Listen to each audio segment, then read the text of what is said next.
Hi, I'm Alice. Hi, I'm Justin. And you're listening to the Otterly Allison podcast. Who knows what we'll talk about?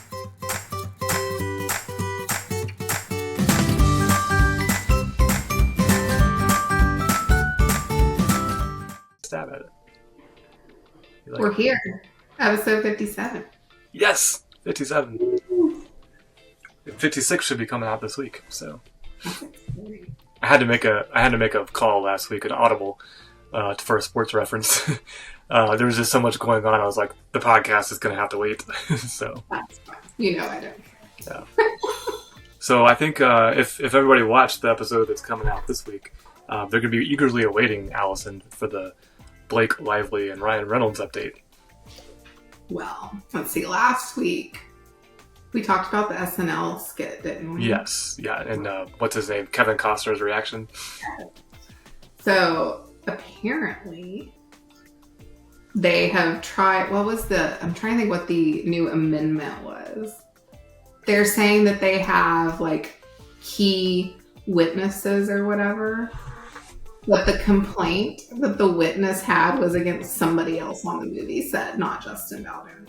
Oh, like other people complaining about Justin, but they're not really? But they weren't complaining. They were talking about other people on set, not Justin. Like, it's just... I don't know. And now they're saying, like, Ryan's trying, like, everything he can to, like, be in the public eye to make it seem like it's not... Now, that's all speculation, obviously. I don't know him. But they're saying he's, like, setting up, publicity stunts to take away the tension. Yeah.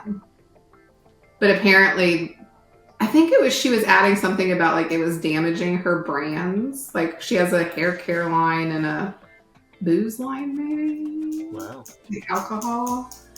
And, I go to TikTok to escape. And so they were like, it's not this, the products are just bad. I was like, oh no.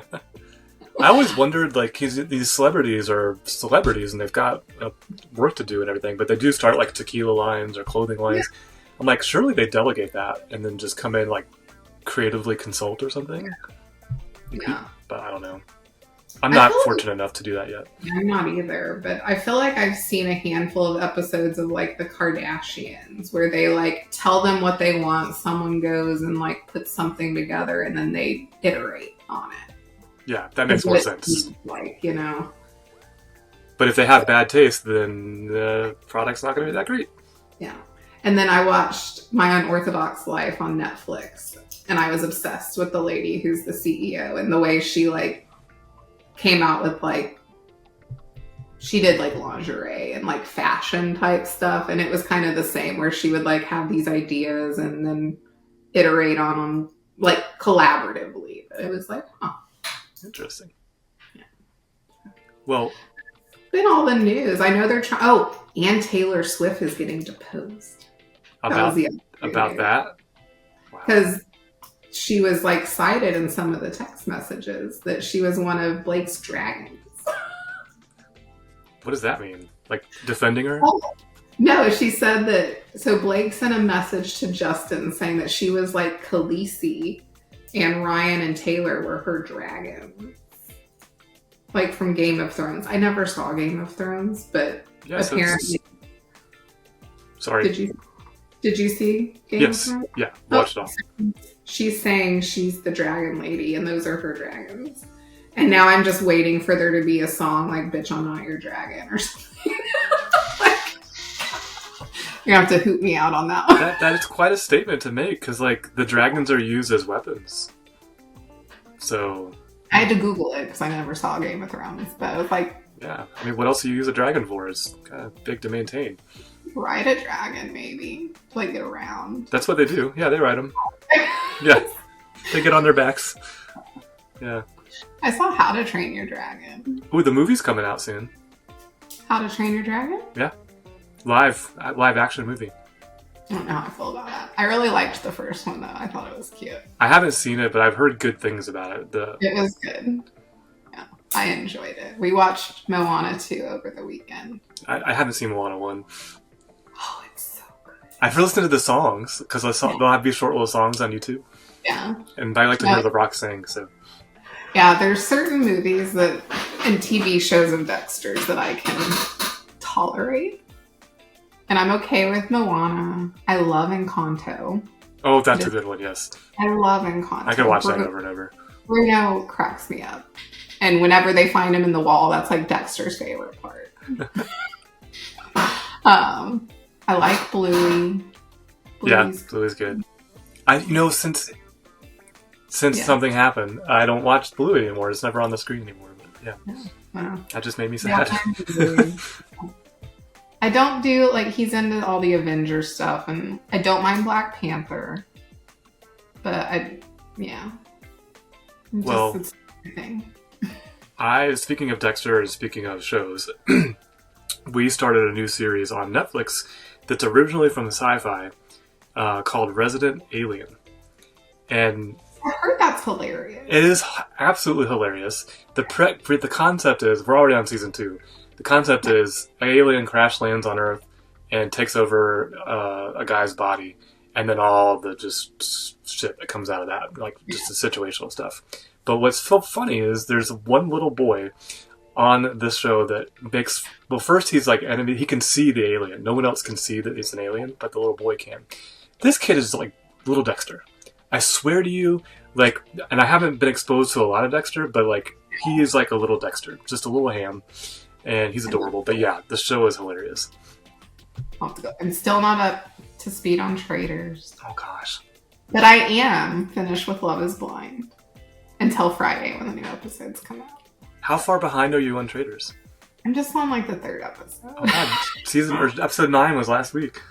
I know. Well, so it's now my treadmill show. So I have to put the app back on my phone because I didn't have Peacock on my phone. So how do you live without Peacock on your phone?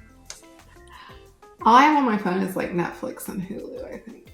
I think and Disney Plus, because when we're out somewhere and Dexter can't handle it, I know that's horrible mom, but I don't watch any video on my phone.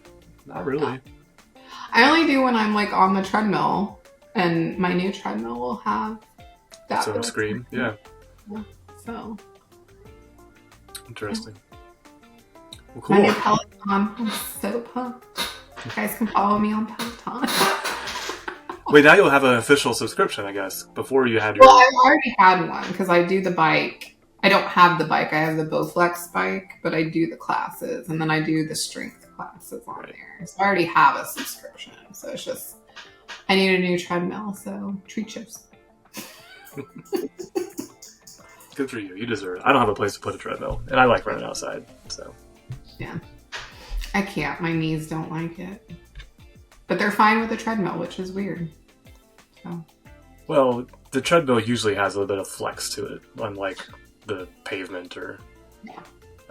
Did you know there's even if you ever seen a runner, a real runner, running next to a sidewalk, there's a reason, because concrete is harder than asphalt. Asphalt actually gives in when you're running on it. So that's, if you ever see that, it's still annoying that they do it. Yeah. But yeah, that's why. So you had a little brush with AI last week, I heard. I did. And it went well. Well, kind of. So we had an all-day thing with one of our customers, and they wanted to name their their support portal. And so I can be creative, but it was not my day. So I was like, I'm going to use AI. And I was like, Justin's going to be so proud of me. I have to tell him. But the hard part is they wanted the support portal. So it's a university, and their mascot is a tiger. And that's all I'm going to say, because there's lots of tiger mascots. But they were like, we don't want it to say the words. Are you ready for this? Support, help, service, or aid. And so I'm like, Flat GPT, can you please? I say please and thank you. I don't want to get attacked by the robots. Can you please help me? And it was it came up with some cute ones. One was the tiger den. And then you probably wouldn't know this because you were not once a young female, but it was Tiger Beat. And I'm like the magazine from back in the day. But I know I get beat though. Yeah. And so it was mission impossible of finding something without those words, but still trying to convey that that's what it was for. And it went south very quick with some of the ideas. But needless to say, there were some ideas. The best one said a positive something. Oh, got it, yeah. And I was like, oh my God, I love puns. What was your prompt? Do you mind sharing? I'll have to edit part of it, but I said, can you please help me find the name of a support portal for blank university without using the words support, help. Well, the first time I left those out just to see what it would give me. And then I was like, cool, can you give me a few more? And then they were like, well, we don't want these words in it. So I added that to the end, and it came up with, like, it just wasn't conveying the purpose, you know? So then they were trying to think of words like hub and central, and I forget what they landed on for now, but their marketing department has final say, obviously. Yeah. So then I even was like, can you give me ones that have to do with tigers? Can you give me ones that have to do with these two colors? Like, trying whatever I could. And I made a funny joke that they didn't enjoy, which I'll tell you on the side because it would tell exactly who the university is. But their one had to do with their major rival, and the other had to do with the name of their stadium. So yeah. Some feedback, constructive feedback. And you should go try this after the podcast recording. Yeah.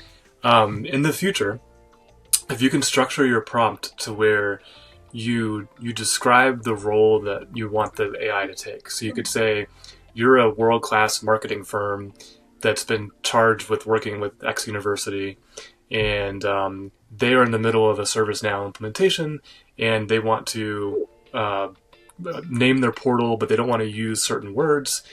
Please generate a list of 100 ideas, but don't do this, and make sure you do that. If you can structure it in that way, you will get so much better results. So think about the persona, the context, the ask, and then the rules for what you want it to do. Yeah, I rarely use it. I'm trying to be better. So yeah. I think because when you start getting the results you want, you're going to be more likely to keep using it. So, like that. The other thing I did last week that I just thought of last week, I'm sure someone else has thought of it too, is my partner said my thumbnail images looked ugly for one of my shows, the ServiceNow store highlights. He's like, no one wants to click on that. And he was like, you need to make it more clickable if people want to click on it. And so I was like, okay, I can do that. I can take the feedback. So I went to ChatGPT, I think it was ChatGPT, and I said, I gave it the situation. I said, you have a podcast show. You're trying to get engagement. You're trying to drive up subscriptions. You're going to redo the thumbnails. Create 10 image prompts for thumbnail images that'll be more likely to engage users and stuff like that. And it created 10 prompts. I didn't like 8 of them, but I found one that I liked, threw it back in. So I gave its prompt back to itself, and then it gave me the images that were on last week's and this week's episode. I need it to design a tattoo for me because I'm not an artist. There you go. You want to use an image one, but yeah, you would just go in there and say, you're a tattoo artist. You can only work with these colors, and it's on a body or whatever, and then give it some context. That's your homework between now and next week. I know. Unsolicited AI advice from Justin. Oh, I like that because, like I said, I never use it. So I was just like, can you tell me? When you do that, it tries to do a good job, but it just makes a whole lot of assumptions about things that you may not have thought about. I think that's a good tip for anyone starting to use AI because, if you don't really know how to, like you said, structure it, it's... Yeah. You know? I remember saying very early in my career when people recognize that I like to stay on the edge of technology, and they'd be like, well, what's the best advice you have? And I'd be like, really? And this was before AI. I was like, you need to know how to ask the right questions, because the way technology is moving, we're going to have all the data that we need, and we're going to store it everywhere. But the real people that are going to be successful is those who can ask the right questions. Yeah. It's on our phones now. Your iPhone, right? I am. Yeah. Am I still green? You are. Okay. Am I your only green friend? No, there's a couple more green friends that I haven't peer pressured yet. So. Oh, you won't peer pressure me. There's no. I know, but you do use a Mac, so. I've used a Mac. I do 2 Macs, and I'm actually contemplating buying one for travel. So I've got an upcoming trip, possibly to. I probably shouldn't say anything about it, but I have an upcoming international trip, possibly. And I was like, there's tons of stuff I've read and heard about what they can do when you cross borders with your phone. Essentially, it's like basically force you to unlock it and let them look at it. So I was contemplating just like, okay, if I get a second phone just for travel, maybe I'll just grab an iPhone. That way I can say I have both and know what it feels like. Yeah. But it's expensive. It's an expensive idea. Where were you traveling that they're going to take your phone? Like anywhere. If you leave the U.S., I mean, even the U.S. can now look at your phone. They would be severely disappointed. I bet my assigned FBI agent is so bored. They're like, why is she Googling temperatures again? Or yeah, how old is this celebrity? How tall is this celebrity is usually what it is. How tall? Yeah. I mean, probably the same for me. Like, my stuff's kind of boring. If I do anything I'm not supposed to be doing, I'll probably do it in a way that is not trackable. But I don't feel like there's any, like, literally, even if they had to sit and watch my conversations, I'm sure they're like, oh my God, like, why are you talking about this? But think about it from your people who you have conversations with. If you go to the border and you get whatever, and they're starting to look at it, those people you had conversations with did not consent to a search. True. So that's where I think that, the legal limbo is for me. But if you read me and my best friend's chat, you would think we were insane. So I have our chat enough to think you're insane, so. I do keep making jokes about the wellness camps, about how I'm going to have a great time. The one that you just told me about before we recorded? No, the wellness camps. Like how RFK says he's going to take away all of our anxiety and depression. Oh, you're actually reading that stuff? I just don't read it. I don't click on it. I'm like, I'm going to have a great time. Just going to garden all day. Do some pottery. I do think it's ironic that he's saying a lot of that stuff and there's like a giant measles outbreak in Texas and Mexico now. Because we eradicated measles years ago. But, yeah. My son is vaccinated. What's that? I said my son is vaccinated. As am I. I think I was talking the other day, I think I need to get my tetanus updated. I think I have to get the new COVID shot. I think I'm due for it. I get those as soon as they come out. I never get the flu shot. I get that one too. I don't get that one, but the COVID one I've kept up to date. But I think I don't think I got the last. I mean, like every other time we talk, you're sick though, so you might be good. That is because my child goes to public school and then has boundary issues. Like when he's here, he is all over you. Like in my face. Just, Mama. That would tire me out. Yeah. He loves to cuddle. So. He loves to cuddle. That's good. And enjoy it while it lasts. I am, yeah. He told me when he turns 20, that's when we have to stop cuddling. So. He's like, you promise? He said, I just think I'll be too old by then. I said, okay. That is adorable. I think I remember you telling me that before. Yeah. So. The joys of children. No, I know. You have to watch at least, or Google that TV show just to see. Oh, I will be after because the little Dexter. Yeah. I can't remember his name on the show. Max. His name is Max on the show, I think. Who plays him? Do you know? The actor? Yeah. I don't know. That would make sense. He's probably grown by now because it's an older show. Yeah. Max on Resident Alien actor. Judah Pren.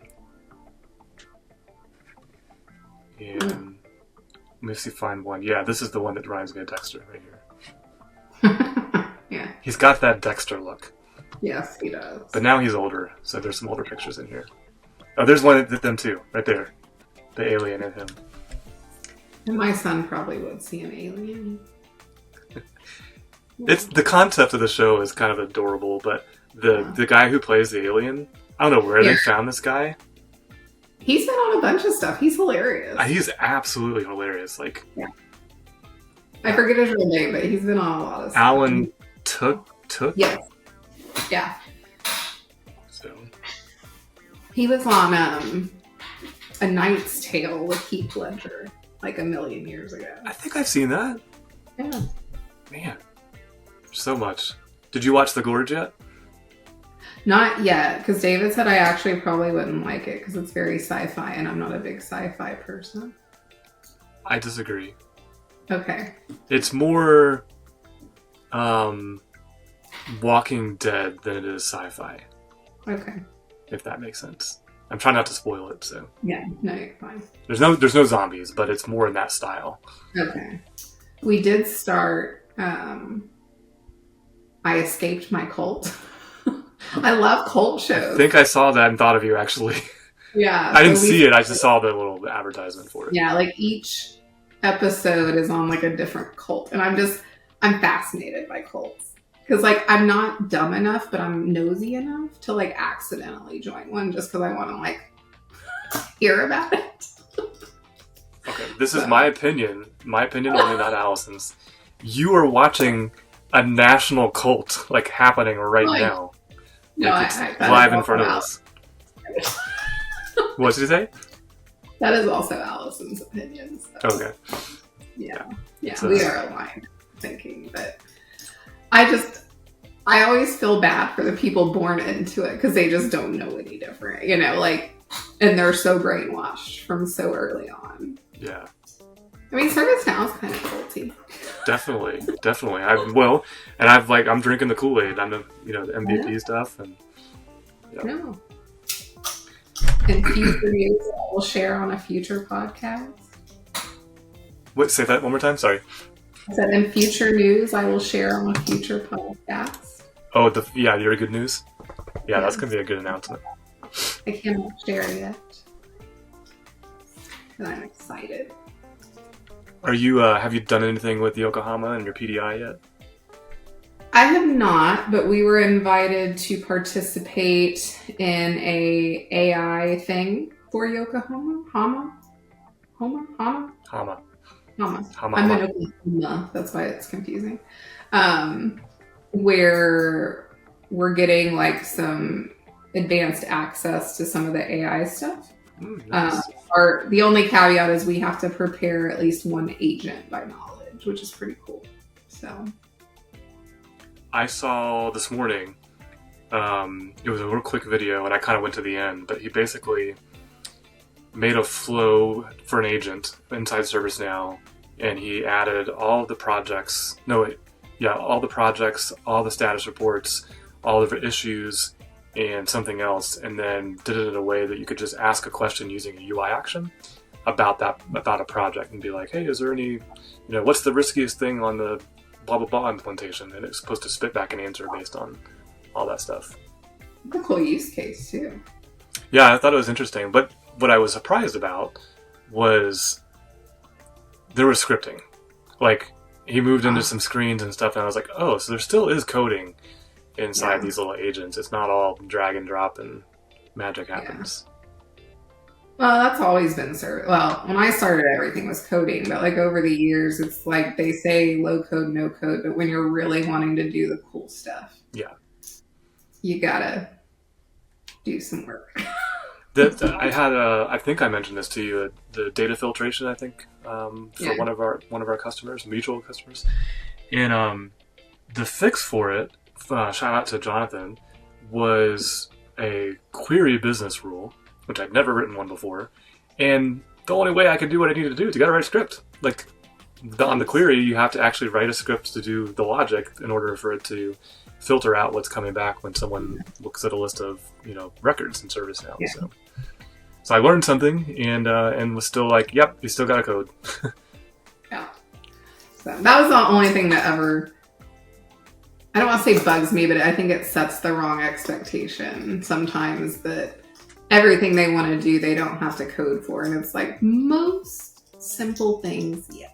Right. But, when you get into the advanced stuff. And it's not even like advanced. It's like when you deviate from what the product is supposed to do, you're probably going to have to code something, because ServiceNow has done all that for you in product.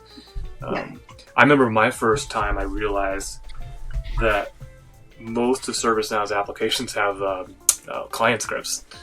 Yeah. Like, that was a big realization to me, like, oh, they've got a bunch of code in here. This isn't all drag and drop for them either. They're writing code. And some of the applications, there's hundreds of scripts that are doing little things on, being called from UI actions or emails or whatever. Yeah, that was when I started. There wasn't even a condition builder in like UI policies. You had to code everything, the front and the back, and so that's why I'm like, yes, it's come a long way, but still, it's not just a silver bullet.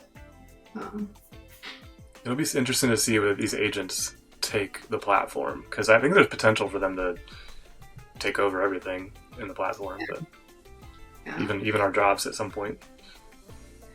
I feel like consulting's a little different though, because while yes, it can totally. Now the script I saw, this is not a dig at ServiceNow because everything has to start somewhere, but like the scripting they showed at Knowledge made me cringe a little bit, but it's because like I like my code to be very neat. Mm-hmm. And like, have you watched Silicon Valley? No, not yet. Okay, well, but you're talking about the number of spaces versus a tab. Tabs, yeah. And it's like I'm very like my brain wants it to look a certain way, and I'm sure it'll get there where it'll be like, here's how I like to code. Now replicate that, but I was cringing a little bit at some of it because it was like creating variables called like GR, and I'm like, that doesn't mean anything. Yeah. Make them mean something. Have you ever been exposed to like the minimization of scripting? Let me explain it better. So to decrease the size of code payloads, there was a big trend back then. I don't know if they even still do it, but there would be like the JavaScript file, and then there'd be the min JavaScript file, and it's just one line of code that's like 1,000,000 miles long. That drives me crazy. That stresses me out. Yeah. But, AI will. I just, my fear of AI. It's just, if people weren't bad people, it would be fine. I'm listening to AI 2041, which came out like in 2020 or 2021, and there are 10 short stories about what AI would be like in 2041. And I'm only on the first one, and my mind is like kind of like, they got this exactly right. And the gist of that one, I haven't finished it, but the gist so far is the parent's family signed up for something to reduce their insurance costs. So this AI's total motivation is to influence the household members in the decisions and encourage them to do things to decrease their insurance costs. So things like reminding dad to go for his exercise or to stop smoking, or encouraging this young girl not to associate with a boy from a different caste in India, because if she does, it'll increase the cost of or likelihood that she will be rejected by her peers. And I was like, oh my God, like there's so much we haven't thought about that goes into all this. That's crazy. I mean, I remember when I was a kid, I thought we'd have flying cars by now. Yes. or at least the hoverboards. Yes. The Jetsons and... I wanted a hoverboard. We have the sad ones with wheels. Yeah.